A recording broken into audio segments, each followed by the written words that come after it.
ஸ்ரீ மாத்ரே நமகா. சென்னை அடையார் சருசக்தி பீடத்திலிருந்து அருள்வாக்கம்மா ரேணுகா தேவி. குழந்தை வளர்ப்பு அப்படின்னு சொல்லிட்டு ஒரு டிஷ் கழிக்கும் முறை நம்ம ஒரு பதிவு போட்டிருந்தோம். அதை பார்த்துட்டு நிறைய பேர் கேட்டிருந்தாங்க. என்ன கேள்வி கேட்டாங்கன்னா, குழந்தை எனக்கு சரியா தூங்க மாட்டேங்குதுமா அப்படின்னு சொல்லி கேட்டிருந்தாங்க. இதுக்கு ஆன்மீக காரணங்கள் நிறைய இருந்தாலும் நம்மளுடைய பிரச்சனையும் நிறைய காரணங்கள் இருக்கிறது.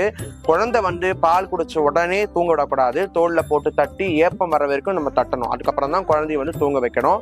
குழந்தையுடைய வாயில பால் இருக்க மாதிரியே குழந்தைய தூங்க வைக்க கூடாது. அப்படி தூங்குனீங்கன்னா குழந்தையுடைய தூக்கம் கெட்டு போயிடும். நாளடைவில் குழந்தையுடைய தூக்கம் கெட்டு போயிடும்.